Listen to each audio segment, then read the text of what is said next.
کوششیں بھی شروع ہو جاتی ہیں، اور یہ تو ان کے بڑے اور قریبی اتحادی پیپلز پارٹی والے بلیک میلنگ والی باتیں MQM جیسی پارٹیوں کی طرف سے ہوا کرتی تھی۔ پیپلز پارٹی بلیک میلنگ نہیں کرتی بلکہ اپنا حصہ مانگتی ہے اور ڈنکے کی چوٹ پر مانگتی ہے کہ ہمیں اتنی وزارتیں چاہیے، ہمیں اتنے گورنر چاہیے، ہمیں ابا جی صدر چاہیے، ہمیں یہ چاہیے، ہمیں اتنے فنڈ چاہیے۔ یہ سارا کچھ پیپلز پارٹی ڈنکے کی چوٹ پر مانگتے ہیں۔ اس حوالے سے حکومت کی طرف سے ان کو لالچ دیا جا رہا ہے۔ مجھے نہیں لگتا کہ اگر حکومت کی طرف سے کہہ دیا جائے کہ جاؤ ووٹ نہ دو، اس کے باوجود بھی پیپلز پارٹی ووٹ دینے سے انکار کر دے گی۔ سوال ہی پیدا نہیں ہوتا کہ بلاول بھٹو زرداری اور ان کے ابا جی ترمیم میں حصہ لینے سے یا ترمیم کی مخالفت پر اتر آئیں، ترمیم کی حمایت نہ کریں۔ سوال ہی پیدا نہیں ہوتا، کیونکہ ان کو پتا ہے کہ اگر ہم نے ترمیم کی حمایت نہ کی، اور کہاں سے ترمیم آ رہی ہے، کیسے لائی جا رہی ہے۔ اس میں یہ بات بھی ہو رہی تھی کہ عاصم منیر صاحب کو، فیلڈ مارشل کو صدر پاکستان بنانے کے حوالے سے بھی اس ترمیم میں بہت کچھ موجود ہے، گو کہ مسودہ سامنے نہیں آیا، لیکن ایسا نہیں لگتا کہ اس ترمیم میں ایسا کچھ ہوگا۔ بہرحال آگے جا کے اگلی ترمیم میں ایسا بہت کچھ ہو سکتا ہے۔ تو باقی پیپلز پارٹی والے سوال ہی پیدا نہیں ہوتا، کیونکہ ان کو پتا ہے کہ اگر ہم نے ترمیم میں حمایت نہ کی، ترمیم کی منظوری میں اپنا کردار ادا نہ کیا، تو پھر ایوان صدر سے سیدھا جیل میں، اور آصف علی زرداری صاحب کی ہڈیوں میں، پسلیوں میں پہلے جیسی توانائی نہیں رہی۔ وہ جیل میں جائیں اور جیل میں ان کے ساتھ وہی کچھ ہو جو کسی عمران خان کے ساتھ ہو رہا ہے۔ پہلے بھی آصف علی زرداری جیل جاتے رہے، میاں نواز شریف بھی جاتے رہے ہیں، لیکن ان دنوں معاملات کچھ اور تھے، آج معاملات کچھ اور ہیں۔ ترمیم میں حصہ نہ لینے والے، ترمیم کے آگے ڈٹ جانے والے، کھڑے ہو جانے والے، مخالفت کرنے والے سیدھے جیل جائیں گے، اور ان کے ساتھ پھر وہی کچھ ہوگا جو کچھ خان صاحب کے ساتھ ہو رہا ہے۔ اس کا ان کو علم ہے، اس لیے یہ ترمیم کی منظوری کے لیے ہاتھ باندھ کے ایک دوسرے سے آپ کو آگے نظر آئیں گے۔ لیکن ترمیم سے پہلے جیسے کہا گیا کہ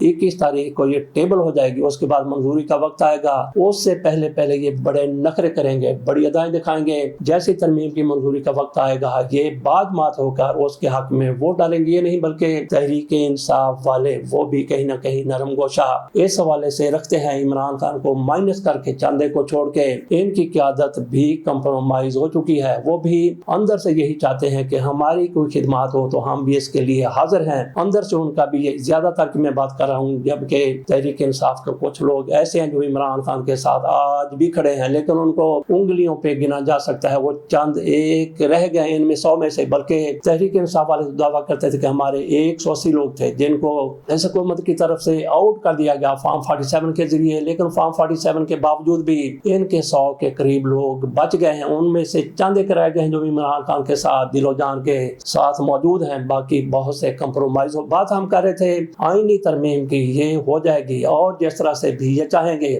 یہ رجیم چاہے گی اسی طرح، بلکہ اس رجیم نے کیا چاہنا ہے، ان کو جس طرح سے ترمیم دے دی گئی ہے۔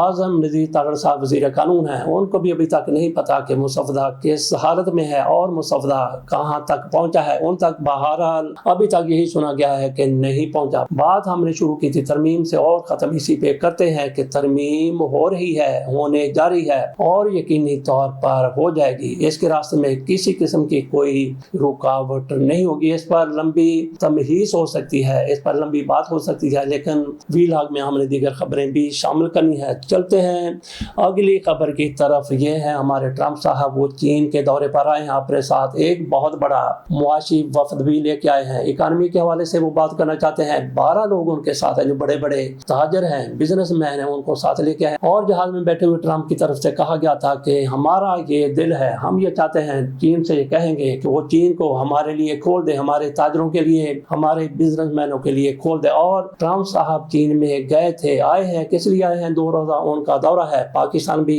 ان کے آنے کی امید تھی، لیکن یہ امیدیں دم توڑ گئی ہیں۔ وہاں پہ وہ چلے گیا، ان کا زبردست قسم کا استقبال ہوا ہے، اور ملاقات بھی شی جن پنگ کے ساتھ ان کی ہو گئی ہے۔ ظاہر ہے کہ یہ ملاقات خوشگوار ہی ہونی تھی۔ جس طرح سے ٹرمپ صاحب وہاں پہ آئے تھے، دیگر بھی انہوں نے بہت کچھ وہاں پہ کہنا ہے، سننا ہے۔ ان کی طرف سے یہ بھی ایک امید لگی ہوئی تھی کہ وہ آبنائے ٹرمپ میرے منہ سے نکل گیا، کیونکہ یہ ٹرمپ کی طرف سے اپنے لیے شاید استعمال کی گئی اصطلاح ہے، انہوں نے اپنے نام پر ہی آبنائے ہرمز کو رکھ دیا تھا۔ بہرحال وہ آبنائے ہرمز کو کھلوانے کے لیے آئے تھے، اور ان کو شی جن پنگ کی طرف سے، چین کی طرف سے تائیوان کا آئینہ دکھا دیا گیا۔ مشترکہ اعلامیہ جاری ہوا ہے ان کی ملاقات کے بعد، اس میں انہوں نے تائیوان کے حوالے سے شی جن پنگ نے کیا کہا وہ بھی آپ کے سامنے رکھتے ہیں، اور اس کے جو جو اعلامیہ کے دیگر نکات ہیں وہ بھی آپ کے سامنے رکھ دیتے ہیں۔ یہ تو رسمی باتیں ہیں کہ دونوں رہنماؤں نے تجارتی اور سیکورٹی تعلقات کو مستحکم کرنے پر اتفاق کیا۔ دونوں ممالک نے مشترکہ تجارتی بورڈ اور سرمایہ کاری بورڈ پر کام کرنے کا اعلان کیا ہے۔ ٹرمپ نے چین سے امریکی کمپنیوں کے لیے منڈی کھولنے اور امریکی مصنوعات کی زیادہ خریداری پر زور دیا۔ ملاقات میں ایران کے معاملے پر تفصیلی بات چیت کی گئی، جس میں چین نے اپنا اثر و رسوخ استعمال کرنے پر غور کیا۔ یہ ملاقات مشرق وسطیٰ میں جنگ کے تناظر میں انتہائی اہمیت کی حامل ہے۔ آ جاتے ہیں تائیوان کے مسئلے پر، جو انتہائی کلیدی اس حوالے سے ایک نکتہ ہے۔ صدر شی جن پنگ نے تائیوان کو چین کا اہم ترین مسئلہ قرار دیتے ہوئے واضح کیا کہ چین اپنی خود مختاری پر کوئی سمجھوتا نہیں کرے گا اور امریکہ تائیوان کو ہتھیاروں کی فروخت میں احتیاط کرے۔ دیگر بھی کئی امور پر بات چیت ہوئی ہے، لیکن ان کی طرف سے کہا گیا کہ امریکہ کو چاہیے کہ جس طرح سے وہ تائیوان کو ہتھیار فراہم کر رہا ہے اس میں احتیاط کرے۔ گویا چین کی طرف سے کہہ دیا گیا کہ جناب علی ان کی تھوڑی سی حمایت کم کر دیں۔ تو اس پر ٹرمپ کا کیا رد عمل ہوگا؟ میری ویسے اس حوالے سے رائے یہ ہے کہ ٹرمپ اس حوالے سے مثبت رد عمل دیں گے، کیونکہ ٹرمپ صاحب کاروباری ذہن کے مالک ہیں۔ وہ چاہیں گے کہ چین کے ساتھ ہماری معاشی ترقی کے حوالے سے زیادہ پیش رفت ہو۔ لہٰذا تائیوان کے حوالے سے کہا جا سکتا ہے کہ ٹرمپ صاحب جب تک صدر ہیں امریکہ کے اس وقت تک وہ تائیوان کے حوالے سے جو کچھ کر رہے تھے اس میں تھوڑی سی پسپائی اختیار کر لیں، اور یہی چین کی کامیابی ہوگی۔ اسرائیلی وزیر اعظم یاہو کی طرف سے ایک بہت بڑی اسٹیٹمنٹ دی گئی ہے جس نے اسلامی دنیا کو ہلا کے رکھ دیا ہے، اور متحدہ عرب امارات اور ایران میں تو گویا ایک بھونچال کی کیفیت ہے۔ یاہو کے دفتر کی طرف سے کہا گیا ہے کہ جن دنوں میں جنگ جاری تھی، جنگ لگی ہوئی تھی، ایک دوسرے پر حملے ہو رہے تھے،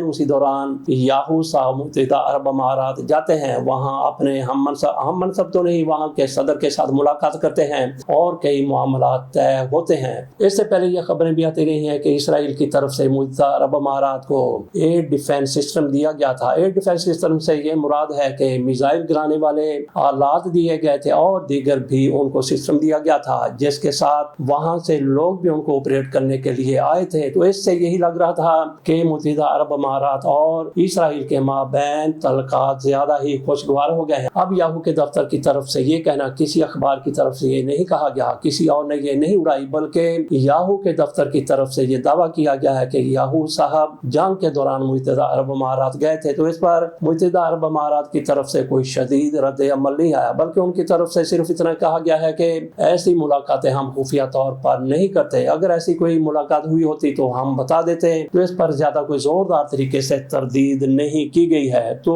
اوباما کی طرف سے ٹرمپ کو بھی آگے لگا لیا گیا۔ جس طرح سے جب بھی بات ہوتی ہے، ماضی کی حکومت کی بات ہوتی ہے، تو ٹرمپ صاحب ہمیشہ اوباما کا نام لیتے اور ان سے زیادہ جو بائیڈن کا نام لیتے۔ وہ کہتے ہیں کہ اوباما ایسا شخص ہے جس نے ایران کو اتنے زیادہ اربوں ڈالر دے دیے اور صندوقوں میں بھر کے وہاں پہ پیسے پہنچائے گئے۔ ایران نے اس سے پہلے اتنے پیسے، اتنے ڈالر نہیں دیکھے تھے۔ گویا ایران نے، جیسا کہ ٹرمپ صاحب کہہ رہے ہیں کہ اس کے بعد ہی رج کے روٹی کھائی ہے، ان کو 2 وقت کی روٹی بھی نصیب نہیں ہوتی تھی۔ اوباما کے وہاں پہ ڈل رہے ہیں تو وہ خوشحال ہو گیا، یہ ٹرمپ کی طرف سے گویا کہا جا رہا تھا۔ تو اس پر اوباما صاحب اس حوالے سے سامنے آئے، ان کی طرف سے کہا گیا کہ دیکھیں ٹرمپ کی طرف سے کس طرح کو دنیا کو تباہی کے دہانے پر پہنچا دیا گیا ہے۔ انہوں نے ایسی جنگ چھیڑ دی جس کی ضرورت نہیں تھی، اور میں نے ایسے معاملات کو کس طریقے سے ٹیکل کیا تھا، ایک بھی بندہ نہیں مرا تھا اور اس نے ہزاروں بندے مروا دیے ہیں۔ اس سے اندازہ کیا جا سکتا ہے کہ جو کام پرامن طریقے سے کیا جا سکتا تھا، جنگوں کے ذریعے کرنے کی کیا ضرورت تھی۔ انہوں نے کہا کہ میری کوششوں سے ایران صرف 3% یورینیم پر آ گیا تھا، انہوں نے 97% یورینیم ختم کرنے کا اعلان کر دیا تھا، بلکہ انہوں نے 97% یورینیم ہمارے ساتھ معاہدوں کے تحت ختم کر دی تھی، صرف 3% رہ گئی تھی۔ اور ٹرمپ صاحب کو دیکھ لیجئے کہ کیا صورتحال ہے۔ یہ ٹرمپ کو انہوں نے پکڑا ہے، اوباما نے جس طرح سے یہ ان پر تنقید کرتے ہیں انہوں نے بھی اس کا جواب دیا ہے۔ خبریں تو اور بھی ہمارے پاس موجود ہیں، لیکن ٹائم کوئی زیادہ ہی ہوا چاہتا ہے، اس لیے اجازت دیجیے۔ اللہ حافظ۔